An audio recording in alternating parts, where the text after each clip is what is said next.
Good morning, students. This is video number 3 and the last part of the story of Sinbad the Sailor. Let's take a quick review of the story.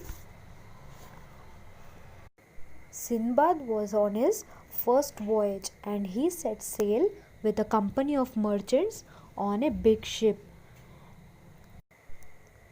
On the way, they stopped at various ports and exchanged their goods for another goods.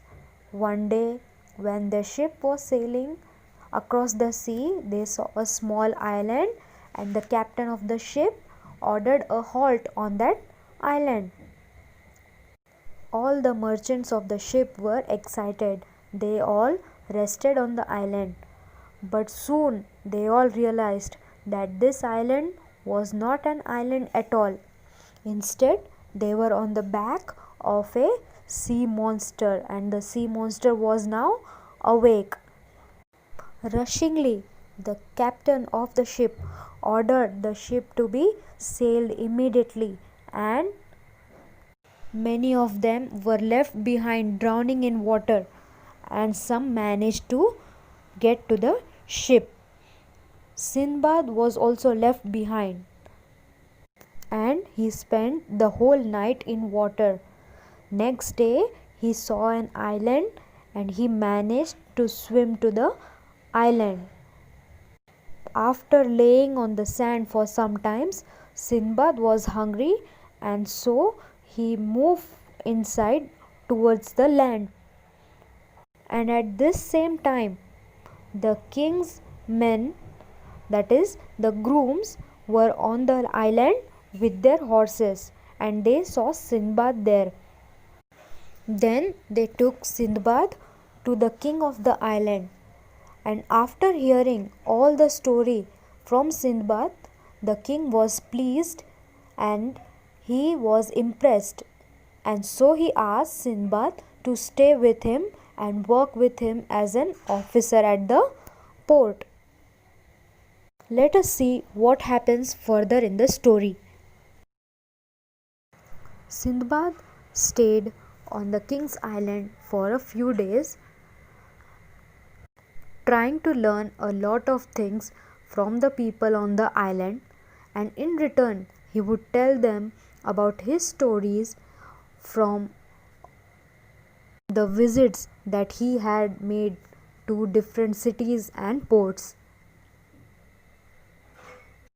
At the port, Sinbad often made enquiries about any ships coming from or going to Baghdad, but no such ship ever came to that port. One day, a ship arrived at the island with a lot of merchandise. Sinbad was at the quay when the cargo from that ship was being unloaded. Quay, a platform in a port or harbor where the boats come to load or unload their luggage. Quay means a platform where the goods are being unloaded. Sinbad was surprised to see that one of the boxes had his own name marked on it.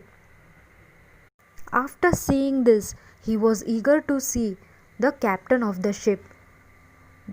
At first, the captain could not believe that it was the same Sinbad who was drowning in the sea. But when Sinbad spoke to him, he recognized him. The captain recognized that it was Sinbad only. He was overjoyed to see Sinbad alive. He gave him all his merchandise back. The captain returned Sinbad's goods back to him. Out of the goods that Sinbad got back, he presented the most valuable items to the king of the island. He wanted to thank the king. He said, "Please accept this, Your Majesty. You have been very kind and very generous to me." The king was pleased at this, and in return he gave Sinbad many valuable gifts when Sinbad left from the island. Students, this was just the story of Sinbad's first voyage. If you want to know what happened to Sinbad afterwards, you will have to read the rest of the story of his fantastic voyages. I hope you have understood this lesson.